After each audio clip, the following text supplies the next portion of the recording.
고소해! 뭘 잘못봐! 벌금 200억에 처한다. 판사들의 재판 진행 방식, 뭐 성향 이런 거에 있어서도 굉장히 말이 많잖아요. 우리 윤석열 피고인 사형님이 다 아시겠죠? 변호사님 말씀에 토 달아서 죄송합니다. 그러니까 그 기분 나쁘셨으면 100% 제 잘못입니다.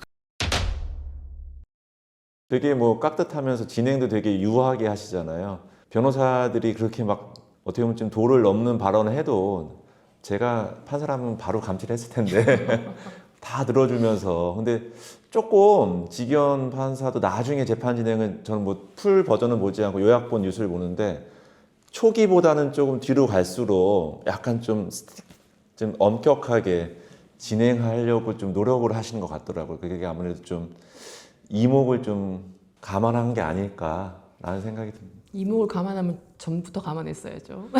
생중계 되는데. 전에는 그냥 이게 본인 속내를 드러내다가 누가 또 얘기했겠지. 아니 모니터링 매일 할 텐데. 어떤 분이 편하시고 어떤 변호인 입장에서는 가장 형 적게 주신 분이 최고죠. 진행이 뭐가 상관 있겠습니까? 우리 의뢰인들을 위해서 형만 줄여주신다면 뭐 그분이 최고입니다.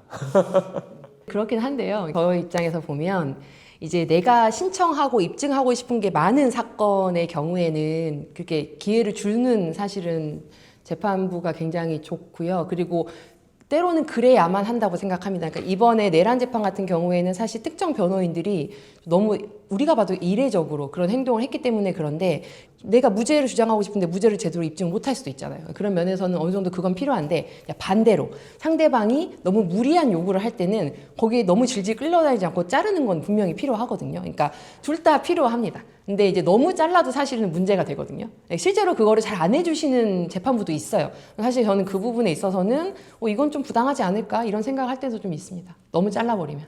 둘 중에 선호를 고르자면 난 백판사님. 아 그래요? 잘생겼잖아. 네, 저는 근데 만약에 굳이 제가 만약에 변호라는 상황에서 굳이 선호하는 스타일을 고르자면 사실은 직위원 판사님 같은 스타일이 변호인 입장에서는 내 권리를 충분히 말할 수 있는 기회가 있기 때문에 조금 좀 더 편한 것 같긴 합니다. 이렇게 보면 뭐 백판사님이 권리 절차 보장을 안 해주고 안 하고 그건 아니에요. 그건 아닌데 부당한 요구는 잘라야 된다니까요. 그건 아니고. 네. 잘 하셨는데. 네. 판사가 성향에 따라 전략을 다르게 짜기도 하는지. 아무래도 뭐 그 판사님 성향이라는 게 서면으로 판단하시는 분도 계시고 또 법정 변론을 중요시하는 분도 있다 보니까 또 서면으로 중요시하는 분들은 좀 서면의 퀄리티를 높게 가져가는 게 가장 큰 전략인 것 같고요. 또 반대로 뭐 법정에서의 이런 뭐 변호인의 태도라던가 이런 변론을 더 중요시, 구술 변론을 더 중요시하는 판사라면은 거기에 맞춰서 뭐 사람이 하다 보니까 맞춰 나가는 게 뭐 최고의 전략이 아닐까. 서면을 중요시하는 분한테 멋지게 구술 변론을 해봤자 잘 기억도 안 남으실 테고요. 그러면서 그게 좀 필요하지 않을까. 예를 들어서 그 프로보노 드라마를 보면 거기서 이제 성동일 씨가 판사로 나오는데 거기서 뭐 평소에 굉장히 강아지를 좋아한다. 뭐 그러니까 이렇게 할 거다. 이름이 뭐야? 이름. 최 판사님 별명이 개아범이래. 클로이 당신이 키우던 개 많잖아! 뭘 잘못봐! 이런 것까지 보진 않습니다. 그건 드라마니까 가능한 거고요. 그냥 그거보다는 아까 말씀한 것처럼 기본적으로 이제 예를 들어서 이 판사님이 뭐 형이 좀 세다 약하다 뭐 이런 거에 대한 고민을 가면서 이렇게 대응 전략을 취하기도 하고 이 판사님은 거의 유죄 99.9%다 이런 스타일도 계세요. 그러면은 유무죄 선택을 할 때 그런 부분에 대한 고민도 하는 경우가 있고 좀 무죄가 좀 더 잘 나오는 성향의 판사 아닌 판사도 나뉘기도 하고 또 민사재판 같은 경우에도 진행하는 스타일이 예를 들어서 신청하면 뭐 좀 알아봐 주세요 하면 다 해주는 경우가 있고 이거는 할 필요 없고요. 이건 안 해도 되고 이런 것도 좀 다르기 때문에 거기에 맞춰서 또 증거를 좀 준비해야 되는 경우도 있고 그런 점들은 여러 가지 고려해가지고 좀 진행을 한다고 보시면 될 것 같아요. 빅데이터가 있으면 아무래도 더 효과적으로 변론을 하는데 당연히 유리하지 않을까 싶습니다. 또 변호사들끼리도 공유하거든요. 뭐 몇 재판부 어떠냐, 네. 이런 식의 얘기도 우리도 뭐 똑같습니다 다. 네. 변호사들이 이제 법관평가라는 거를 해요, 매년. 그러면 법관평가에 매년 하위에 올라오시는 분들도 계세요. 근데 이제 그런 정도 되면 소문이 좀 나고 설령 내가 거기서 조금 기분 나쁜 일을 당해도 이제 기분이 덜 나쁘죠. 아, 원래 그러니까 이렇게 생각하고 넘어갈 수 있는데 잘 안 고쳐집니다. 네. 그리고 또 이런 것도 있어요. 사실은 모든 판사님을 다 할 수는 없거든요. 저희도 이를테면 한 법정만 가는 게 아니고 이게 전국적으로 법정을 다니다 보니까 그걸 다 알 수는 없는데 그래서 저 같은 경우는 좀 일찍 가서 앞에 진행하는 걸 좀 많이 보는 편이에요. 형사든 민사든 보면 아, 이 판사님이 되게 자세히 물어보는구나 아니구나. 얼굴 표정에서 자기 생각이 드러나는구나 드러나지 않는구나. 이거 어느 정도 읽을 수 있거든요. 그래서 좀 미리 가가지고 두세 개를 좀 진행하는 걸 보면 대충 좀 느낌이 좀 오는 경우가 있어서 그런 거는 약간 좀 경험이 쌓여가지고 그 약간 직관이라 그래야 되나? 그런 게 좀 생기면서 그런 느낌이 있는 것 같고요. 또 이런 것도 있는 것 같아요. 이제 어느 정도 되니까 내가 진행하는 사건인데 분명히 이 재판부에서는 표정에서 드러나지는 않아요. 자기 심증을 드러내지는 않는데 딱히 편파적인 말을 하진 않는데 제 느낌상 아, 이쪽일 것 같다. 또는 이쪽일 것 같다고 약간 느낌이 올 때가 있거든요. 그러면은 그게 내가 원하는 방향이면 상관이 없는데 그렇지 않은 경우에는 빨리 거기에 대응을 하거나 뭐 이렇게 다른 방식의 좀 방법을 찾아보거나 그렇게 하는 편이고 실제로 만약에 느낌이 왔는데 그렇게 결과가 나온 경우들도 꽤 있는 것 같아요. 이것도 약간 오래되면서 사실은 법은 아니고 그냥 직감인데 그런 것들이 조금 생기는 것도 좀 있는 것 같습니다. 네. 직관적이에요. MBTI가 직감이라서 네. 그런 것도 있을 수 있겠네요. 네. 판사님들 같은 사건에 대해서 좀 차이가 많이 나나요? 많이 나죠. 아무래도 뭐 판사도 사람이다 보니까 거기에 많이 좌지우지 될 수밖에 없는 것 같습니다. 특별히 또 음주운전에 대해서 되게 엄격하신 분들이 있거든요. 어떤 판사님은 뭐 삼진 아웃이라고 하지만 뭐 2번 음주운전한 다음에 10년이 지났다고 하면은 그래도 뭐 10년 동안 또 갱생했구나라고 해서 집유 내려주시는 분도 있지만 3번이나 했어? 바로 뭐 법정 구속하시는 분도 있고 그런 차이는 분명히 뭐 엄연히 존재하는 것 같습니다.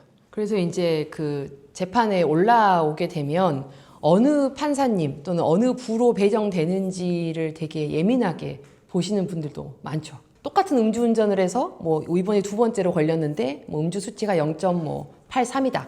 분명히 조건은 똑같은데 그 형이 다르게 나올 수 있거든요. 그래서 아, 요즘에는 2단독 판사님이 세다. 요즘은 뭐 3단독 판사님이 세다. 이게 늘 말이 오가고요. 사실 이 얘기가 가장 많이 오가는 곳은 교도소죠. 교도소. 거기에 구치소, 교도소 거기에 딱 판사, 검사, 변호사가 다 거기 안에 계시거든요. 그분들이 어디가 세네, 어디가 약하네 맨날 앉아서 그거 합니다. 네. 연구를 많이 하시는 것 같아요. 네, 실제로 다르다는 얘기죠. 어느 정도는.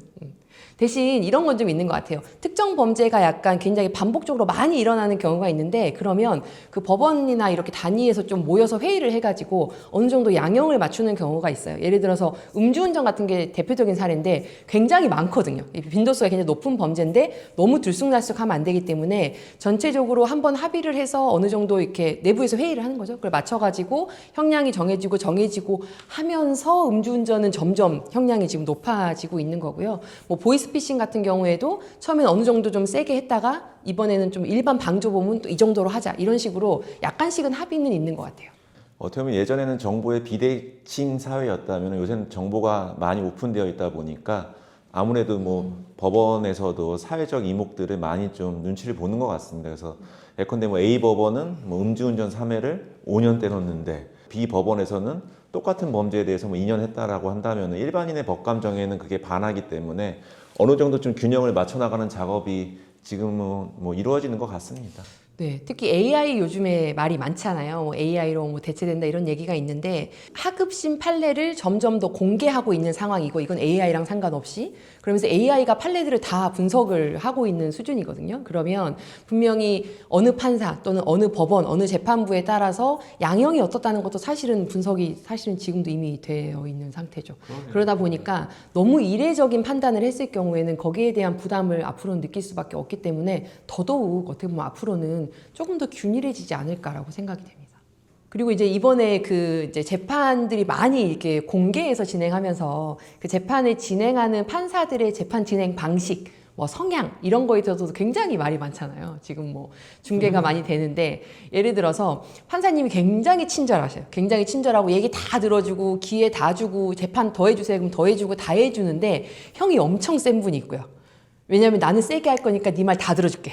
이런 분위기고 또 반대로 똑같이 형이 센데 처음부터 자기 심기를 다 드러내면서 굉장히 딱 어떻게 보면 예단이 보이는데 형이 센 사람이 있고, 또 반대로 엄청 혼을 내고 문제를 삼는데 실제로 형은 좀 많이 온화한, 그러면서 오히려 이제 예를 들어서 특히 소년 사건 같은 경우에 그런 경우가 있는데 좀 젊은 사람들이나 좀 혼내고 이러면서 실제로는 좀 기회를 주는 그런 경우도 있어서 이게 스타일도 좀 다르고 좀 케이스마다 상당히 좀 다른 것 같아요. 네. 사람이 하는 일이다 보니까 이게 뭐 딱 균일화될 수는 없는 영역인 것 같습니다.